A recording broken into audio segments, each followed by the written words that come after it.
Casi las 7 de la tarde y hacemos el paréntesis de todo lo que es la agenda de actualidad informativa y te tiramos planes, te proponemos libros, charlas para que puedas hacer a vos que estás del otro lado. Miren, mañana, 14 de mayo a las 6 de la tarde, en la biblioteca Carlos Cajade, que está en calle 9, número 984, se presenta Historias Rotas, locura y suicidio en las cárceles de la dictadura. Un libro de Claudia Rafael y Silvana Melo, que ya la tenemos en línea a Silvana. Silvana, ¿cómo te va? Mariana Sotele te saluda, gracias por atendernos. ¿Cómo va? Muchas gracias a ustedes por el llamado. Bueno, contanos un poco la génesis de este libro, Sil. Bueno, la génesis fue, mirá, una cobertura a una plazoleta que se estaba inaugurando en Parque Patricios, ahí en las espaldas del Garrahan, donde alguna vez estuvo la cárcel de Caseros. Cárcel de Caseros que fue demolida y se hizo una plazoleta con los nombres de Eduardo Schiavoni y Jorge Miguel Toledo. Ese día con Claudia fuimos a cubrir para un diario que lamentablemente ya no existe más, la inauguración de la plazoleta, y era un día precioso, soleado de diciembre, y te digo soleado y hermoso porque justamente uno de los grandes problemas que tenía la cárcel de Caseros, donde murieron esas dos personas, esos dos militantes, esos dos exdetenidos, murieron de suicidios inducidos. Uno de los grandes problemas era que no entraba la luz del sol, jamás. Los detenidos que estuvieron ahí durante 5 o 6 años nunca vieron un rayo de sol. Bueno, ese día conocimos esa historia, conocimos lo que había sido Caseros, sabíamos lo que había pasado con Eduardo y con Jorge Toledo, pero no sabíamos la realidad de Caseros. Ahí estaba Hernán Invernici dando su discurso, explicando lo que era Caseros y diciendo que había sido una máquina de enloquecer. Nosotros lo escuchamos y dijimos, bueno, de acá tiene que salir un libro. Queríamos hacer un libro para contar esas dos historias. Y dijimos, bueno, listo, vamos a investigarlas. Cuando nos pusimos a investigar esas dos historias, empezaron a brotar otras, muchas más, que ya no eran de suicidios.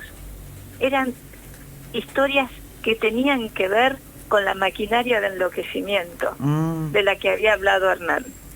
Y ahí supimos que de todas esas distintas urdimbres de terror que se desarrollaron durante la dictadura, de todos los planes sistemáticos que hubo durante la dictadura, había uno que no había sido prácticamente abordado y que es estremecedor, que fue justamente la maquinaria de enloquecer en lo que fueron convertidas algunas cárceles.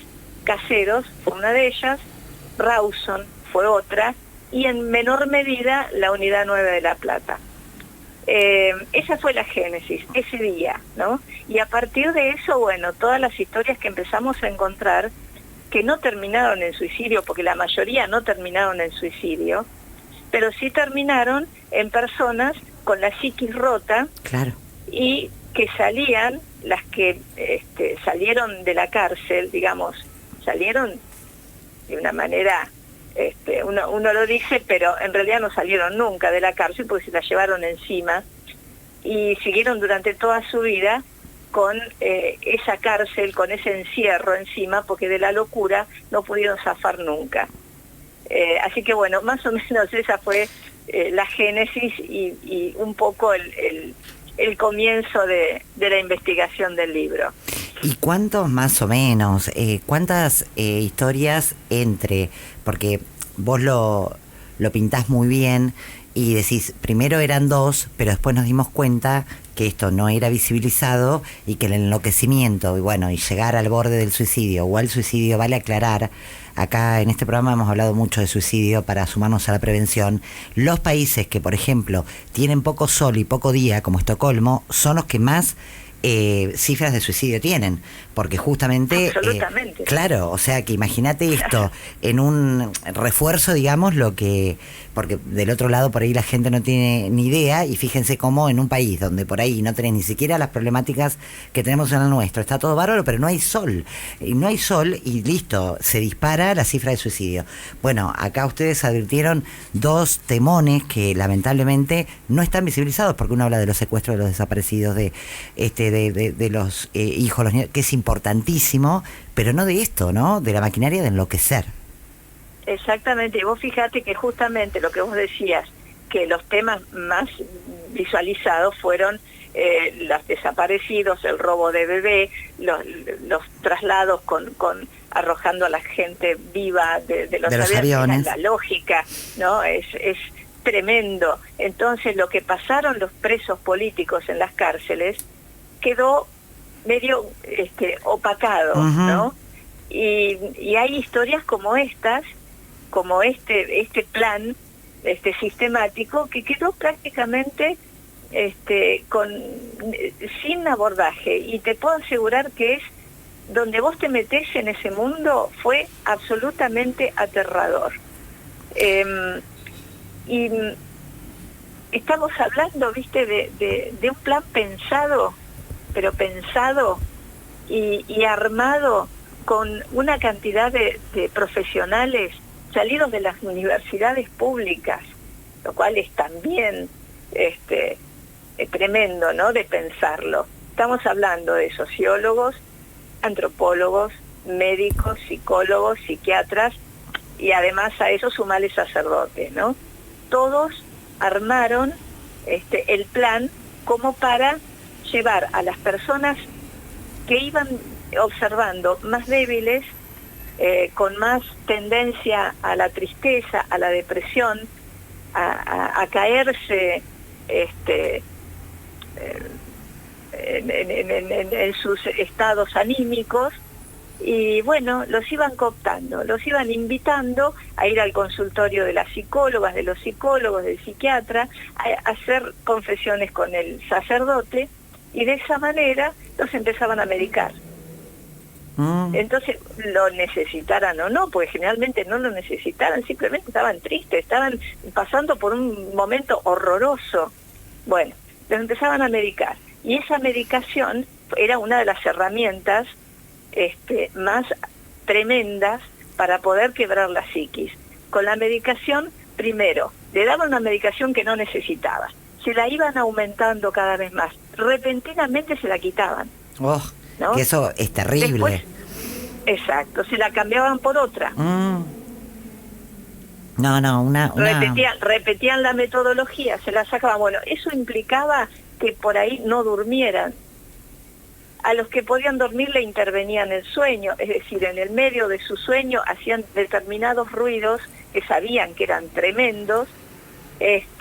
Después los condenaban al aislamiento de diferentes maneras, al aislamiento, por ejemplo, separándolos de sus compañeros, diciéndoles que fulano había cantado, que en la reunión con los psicólogos o con el cura había dicho cosas que no debía decir. Entonces eso generaba un rechazo por parte de sus compañeros, lo dejaban solo, les inventaban que sus familias los rechazaban, que sus compañeras eran infieles, que no los querían ver. Bueno, era una urdimbre completa. Terrible, ¿no? Era terrible. Realmente terrible. Y a eso sumale lo infraestructural, como eran caseros, claro, el hecho de no haber sol. La oscuridad, que fuiste tan clara, y pintaste una postal terrible. Exactamente. Los presos que estuvieron presos en caseros, cuando cerró Caseros, cuando se suicida, entre comillas, Jorge Toledo, Caseros se cierra para los presos políticos y los trasladan a todos. Cuando los trasladan, generalmente la mayoría fue para Rawson. Llegan a Rawson, que era una cárcel terrible, pero bueno, tenía un patio al aire libre, ¿no? Claro. Cuando llegan ahí, entre ellos estaba Hernán Invernici, llegan y les decían, ¿pero qué te pasó? Porque llevaban con un color pálido verdoso. Claro, y tiene vitamina D. Exactamente, iban destruidos, se les habían caído los dientes, tenían destruidos los huesos, el aparato digestivo, por la medicación, claro. Porque incluso había nutricionistas que pensaban una dieta que les destruía el aparato digestivo. Qué terrible, ¿entendés? Qué terrible y qué necesario para visibilizar, pero me quedo sin tiempo, Silvana. No spoileemos más el libro, así bien. Primero tienen ganas, después ¿dónde lo vamos a poder adquirir el libro? Después de mañana. Mira, mañana vamos a tener nosotros un montón de ejemplares para quien los quiera, y si no, se pueden adquirir directamente en el link de la editorial. La editorial Punto de Encuentro, lo buscan en la página web y lo adquieren directamente ahí. Bárbaro, porque te digo que es un temón. Y si no, están en algunas librerías está también, bárbaro. Así que pídanla, que la librería amiga lo pida a la editorial, tienen montones de posibilidades. Bárbaro, espectacular. Mañana, por lo pronto, 6 de la tarde, también recuerden, ahí en la Biblioteca Cajade, en número 984, ¿entre qué y qué es esto? Ayúdame, Sil. No tengo ni idea, pues yo en La Plata, yo vivo en Avellaneda. Ay, de claro. La Plata soy bastante lejana. No, porque la gente hace los cálculos, los platenses, yo no lo hago el cálculo, hacen 9 más 9 no sé cuánto, te dicen entre qué y qué, bueno, no importa. Maravilloso. Lo vamos a encima en La Plata con esos números y esas diagonales. No, quédate tranquila que lo vamos a descular en 2 minutos. Bueno, todo lo mejor para mañana, un beso enorme. Muchas gracias, un abrazo. Por favor, otro grande para vos. Bueno, terrible, historias rotas, locura y suicidio en las cárceles de la dictadura. Muy fuerte. Fuerte y no visibilizado. No, para nada. Porque, ojo, que lo otro, por supuesto, los aviones arrojando... Nadie quita el horror de los vuelos de la muerte ni de los desaparecidos, pero también me parece muy interesante lo que cuenta ella, porque muchas veces queda como dejado de lado lo que está pasando en las cárceles. Y